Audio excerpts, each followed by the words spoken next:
Hello दोस्तों, आप सभी का स्वागत है मेरे चैनल नम्मा क्लासेस पे।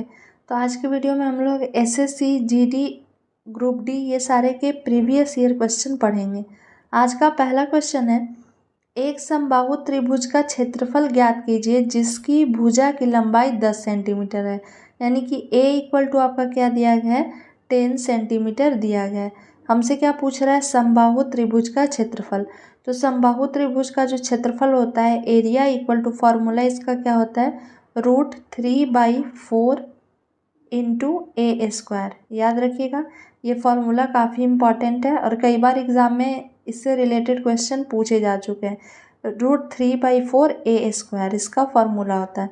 अब ए का वैल्यू हमें दिया गया है, √3 का √3 लिख देंगे, 4 की जगह पे 4 लिख देंगे और ए स्क्वायर है यानी कि 10 इंटू क्या हो जाएगा 10, क्योंकि ए स्क्वायर है। अब 2 से ये कितने बार में कटेगा, 2 बार में। ये 2 से कितने बार में कटेगा, 5 बार में। ये 2 से फिर कितने बार में कट जाएगा, 5 बार में। तो हमारा क्या बचा, 5 गुने 5 गुने √3। 5 गुने 5 करेंगे तो क्या आ जाएगा, 25√3। 25√3 सेंटीमीटर स्क्वायर इसका क्या हो जाएगा, क्षेत्रफल हो जाएगा। देखते हैं ऑप्शन किस में दिया गया है, तो ऑप्शन डी में दिया गया है 25√3 सेंटीमीटर स्क्वायर। तो इसका करेक्ट आंसर ऑप्शन डी हो जाएगा।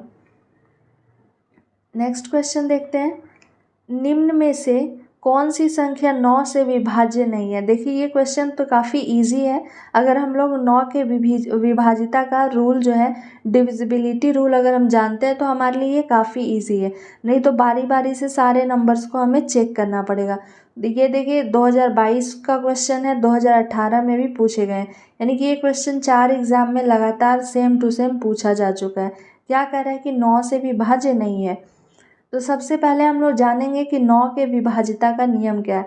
तो अगर जो भी आपके संख्या दी गई है, जो भी आपके नंबर दिए गए हैं, वो आपस में उसे ऐड करने पर, जो भी नंबर है उसे हम लोग आपस में ऐड करेंगे। ऐड करने के बाद अगर वो 9 से कटती है वो संख्या, तो वो पूरा का पूरा जो नंबर है वो 9 से कटेगी। जैसे इसमें देखिए क्या दिया गया है, 49104। तो पहले को ही 4 प्लस क्या करेंगे 9 प्लस क्या करेंगे 1 प्लस 0 प्लस 4 करेंगे। अब इनको आपस में जोड़ेंगे तो क्या हो जाएगा, 4 9 13, 13 1 14, 14 में 0 ऐड करेंगे 14 रहेगा, 14 और 4 क्या हो गया 18। 18 9 से कटता है, यानी कि ये संख्या 9 से विभाजित होती है। हमें जो विभाजित नहीं है वो बताना है। सेकंड में देखिए 7 7 14, 14 और 8 क्या हो गया 22, 22 3 25, 25 2 27। इसे भी ऐड करने पे 27 आ रहा है, तो 27 से 9 जो है वो डिविजिबल हो जाएगा। तो ये भी आपका गलत हो गया। ऑप्शन सी अब चेक करते हैं, 3 5 8, 8 2 10, 10 5 15, 15 3 18 आ रहा है। इसे भी, ये भी 18 से 9 से क्या हो जाएगा, डिवाइड हो जाएगा 2 बार में। तो ये भी नहीं है। अब डी को चेक करते हैं, तो 4 5 9, 9 3 12, 12 और 9 क्या आ रहा है 21, 21 और 0 को ऐड करेंगे तो क्या आएगा 21 आएगा। ये 9 से डिवाइड नहीं होता है।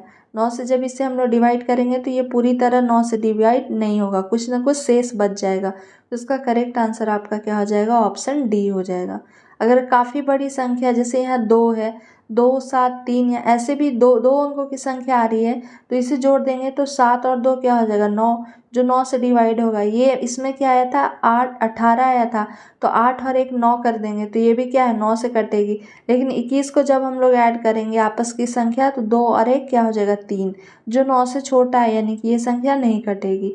तो इसका करेक्ट आंसर ऑप्शन डी हो जाएगा।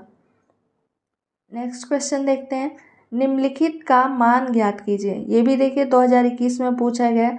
तो जब ऐसा क्वेश्चन दिया रहता है, रूट में सारे नंबर्स पे रूट है और उसके बाद आपका क्या दिया गया है, एक सारे के पे रूट दिया गया है, तो सबसे पहले हम लोग लास्ट वाले का रूट निकालते हैं। तो लास्ट का नंबर क्या है √16, ये किसका होता है 4 का। तो 4 हो गया। अब नेक्स्ट वाले नंबर को हम लोग जोड़ देंगे, तो 12 है, 12 में से क्या करेंगे 4 को जोड़ेंगे, तो ये भी क्या हो जाएगा √16। √16 किसका होता है 4 का, तो 4 लिख देंगे। अब क्या बचा, नंबर हमारा 4 है। अब 221 में से इसको जोड़ेंगे, तो 221 में से जब जोड़ेंगे 4 को, तो 221 प्लस 4 करेंगे कितना आ जाएगा 225। 225 किसका रूट होता है, तो 15 का। 15 का जब स्क्वायर करेंगे हम लोग तो 225 आएगा। तो इस जगह से यहाँ तक जब हम लोग सॉल्व किए तो क्या आ गया 15 आ गया। 15 लिख देंगे। अब क्या हमारा बचा, तो √10, ये लास्ट वाला देखिए ये जो है वो √10 प्लस क्या बचा हमारा, तो ये 15 आ गया, तो +15 कर देंगे। तो 15 और 10 को जब हम लोग ऐड करेंगे तो क्या हो जाएगा, √25। √25 किसका होता है, 5 का। 5 का स्क्वायर करेंगे तो हमारा आ जाएगा 25। इसका करेक्ट आंसर क्या हो जाएगा, 5। 5 ऑप्शन बी में है, तो करेक्ट आंसर इसका ऑप्शन बी हो जाएगा। जब भी ऐसे प्रश्न को आप लोग देखें कि जिसमें नंबर अलग अलग दिए गए हों, तो लास्ट से शुरू करते हैं, लास्ट का हम लोग स्क्वायर रूट निकालते हैं, फिर जो आएगा उसको इससे ऐड करते जाएंगे, और वैसे ही हम लोग ये फर्स्ट वन से भी ऐड करके और उसका रूट निकाल देंगे। नेक्स्ट क्वेश्चन देखते हैं।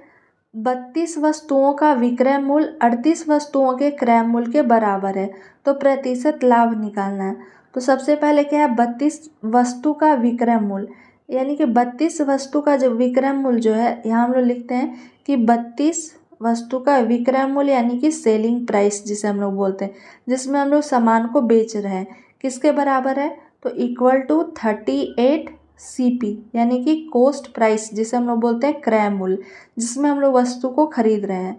तो 32 SP इक्वल टू 38 CP।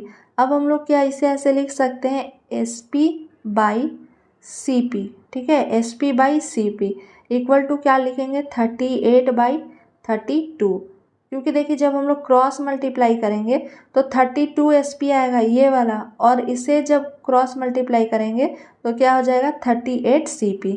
अब SP इक्वल टू देखिए कितना आ रहा है, तो SP इक्वल टू आया है हमारा 38, और CP इक्वल टू क्या आ गया है, 32। अब देख रहे हैं कि कॉस्ट प्राइस यानी कि खरीदा है 32 रुपया में और बेच रहा है 38 रुपया में, तो इसको क्या हो रहा है, लाभ हो रहा है। लाभ कितने का हो रहा है, तो 6 रुपया का, क्योंकि ये खरीदा कितना में है, 32 में, और बेचा 38 में, तो 38 माइनस क्या कर देंगे, 32, 6 रुपया का इसे लाभ हो रहा है। अब क्वेश्चन में क्या कह रहा है, प्रतिशत लाभ कह रहा है, तो प्रतिशत लाभ निकालने के लिए फॉर्मूला क्या हो जाएगा आपका, तो लाभ गुने 100, ठीक है, फॉर्मूला इसका होता है लाभ गुने 100 बटा में क्रय मूल्य।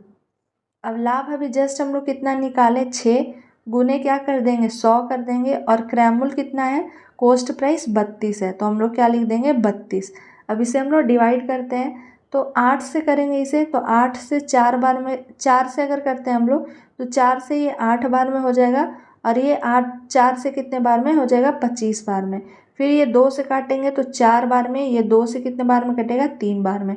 अब कोई भी संख्या नहीं बचेगी, क्या बचा हमारा, 25 गुने 3 यानी कि 75, 75 बटा में क्या बचा, 4। अब इसे डिवाइड करते हैं हम लोग, तो डिवाइड करेंगे तो एक बार में लगाएंगे, और कितना बचेगा, 3 बचा, यानी कि 35, 4 8 32, 18 पॉइंट समथिंग आएगा। तो देखते हैं 18 से आपका कौन कौन ऑप्शन दिया, तो पहला ऑप्शन है 16.25, होगा नहीं। दूसरा है 15.79, ये भी नहीं होगा। तीसरा है 18.75, ये होगा, और डी में आपका दिया गया 19.25, तो ये भी नहीं। 18 से सिर्फ और सिर्फ एक ही ऑप्शन है हमारा सी, तो इसका करेक्ट आंसर ऑप्शन सी हो जाएगा। अगर 18 से और कोई ऑप्शन रहता तो आगे के पूर्णांक को भी जो दशमलव में आता उसे हम लोग सॉल्व करते हैं, लेकिन 18 से एक ही ऑप्शन है, तो इसका करेक्ट आंसर ऑप्शन सी हो जाएगा। चलिए नेक्स्ट क्वेश्चन देखते हैं। किसी त्रिभुज की 3, 12 सेंटीमीटर, 15 सेंटीमीटर और 21 सेंटीमीटर में भुजाओं की लंबाई दी गई है, तो त्रिभुज का क्षेत्रफल ज्ञात करना है। सबसे पहले देखिए ये कौन सा है, तो विषम बाहु त्रिभुज है, क्योंकि सारे के सारे भुजाएं इसकी अलग अलग हैं। तो हमें त्रिभुज निकालने के लिए सबसे पहले हम लोग क्या करेंगे, तो एस का फॉर्मूला जो हम लोग जानते हैं उसे अप्लाई करेंगे। तो तीनों हम लोग को क्या करते हैं, इसका जोड़ देते हैं। 12 हो जाएगा, प्लस क्या हो जाएगा, 15 हो जाएगा, प्लस 21 हो जाएगा, बटा में क्या होता है, 2, यानी कि S equal to A plus B plus C by 2 होता है इसका फॉर्मूला। अब इसे जोड़ते हैं तो 5 1 6, 6 और 2 क्या हो जाएगा, 8, 2 1 3 1 4, यानी कि 48/2। अब ये कितने बार में कट जाएगा, 24 बार में कट जाएगा। 24 सेंटीमीटर इसका आया हमारा एस का वैल्यू। अब फॉर्मूला हम लोग जानते हैं त्रिभुज का क्षेत्रफल का क्या हो जाता है, तो √S, S minus A, S minus B, S minus C, इसका फॉर्मूला है। अभी S का वैल्यू हमारा कितना आया है, 24 आया है, तो हम लोग लिख देंगे √24। 24 माइनस एस माइनस ए है, तो 24 माइनस क्या कर देंगे ए का वैल्यू ये, क्योंकि ए प्लस ए बी सी से माने थे, तो 24 माइनस 12 करेंगे तो क्या आ जाएगा 12 आ जाएगा, डायरेक्ट यहाँ हम लोग लिख रहे हैं। फिर बी का वैल्यू कितना है 15, तो 24 में से क्या करेंगे 15 को माइनस करेंगे, तो 24 में से 15 को माइनस करेंगे तो 9 आएगा, 9 डायरेक्ट लिख देते हैं। एस माइनस सी है, यानी कि 24 माइनस 21 कर देंगे, ये सी में कौन सा है 21 है, तो क्या आ जाएगा 3 आ जाएगा। अब चलिए इसे आगे हम लोग सॉल्व करते हैं। क्या आया था हमारा 24 आया था, इंटू क्या आया था 12 इंटू 9 इंटू 3, ये आया था हमारा इक्वेशन। अब ये 24 को हम लोग लिख सकते हैं 12 गुने 2, क्योंकि इसलिए ऐसा हम लोग तोड़े हैं कि ये 12 और ये 12 दोनों मिलके 1 हो जाएगा, तो रूट हम लोग कॉमन कर लेंगे। फिर ये 12 को हम लोग ऐसे ही छोड़ देंगे, 12 लिखेंगे। ये 9 को हम लोग लिख सकते हैं 3 गुने 3, और ये आगे फिर क्या बचा 3, तो हम लोग 3 लिख देंगे। अब देखिए एक ये 12 और एक ये 12 क्या हो जाएगा बाहर हो जाएगा, 1 12 3 देखिए कौन सा है ये है, तो 12 गुने 3 यानी कि 36 जो है वो बाहर आ गया, बाकी कौन सा बचा ये 2 और 3, तो इसका करेक्ट आंसर क्या आ जाएगा 36√6 सेंटीमीटर स्क्वायर। क्योंकि देखिए ये दोनों मिलके एक कॉमन हो गया, ये दोनों मिलके एक कॉमन हो गया, बाकी कौन बचा ये वाला 2 और ये 3, तो 36√6 सेंटीमीटर स्क्वायर इसका करेक्ट आंसर हो जाएगा।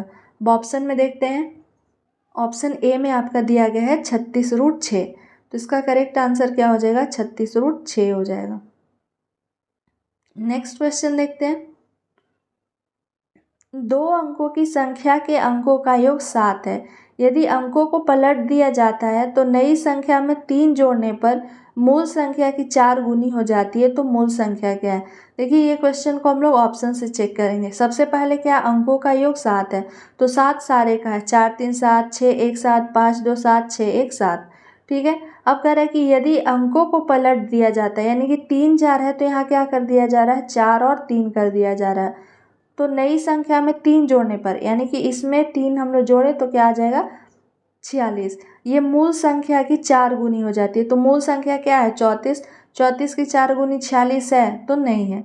अब चलिए लास्ट 61 को हम लोग सी को चेक करते हैं, तो सी को जब हम लोग पलटेंगे संख्या को तो क्या हो जाएगा 52 हो जाएगा, 52 प्लस 3 इसमें भी जोड़ेंगे तो क्या आ जाएगा 55।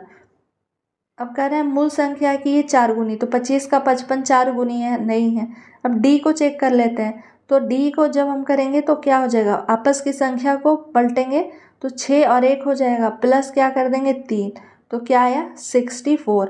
अब ये मूल संख्या यानी कि 16 का 4 गुना है, 16 गुने 4 करते हैं तो क्या आता है 64 आता है, तो इसका करेक्ट आंसर क्या हो जाएगा ऑप्शन डी, क्योंकि क्वेश्चन में यही कह रहा है कि यदि अंकों को पलट दिया जाए 1 और 6 जो है उसको आपस में पलट दिए तो संख्या क्या बनी 61, और नई संख्या में 3 जोड़ने, जो संख्या बनी उसमें 3 जोड़े तो क्या आ जाए 64, मूल संख्या की 4 गुनी, ये मूल संख्या की क्या है 4 गुनी है, तो इसका करेक्ट आंसर ऑप्शन डी हो जाएगा। तो ये आपके कुछ इंपॉर्टेंट मैथ के क्वेश्चन थे। आई होप आपको ये वीडियो पसंद आया होगा। अगर मेरा वीडियो पसंद आता है तो प्लीज़ लाइक करें, शेयर करें एंड सब्सक्राइब करें। Thank you for watching my video.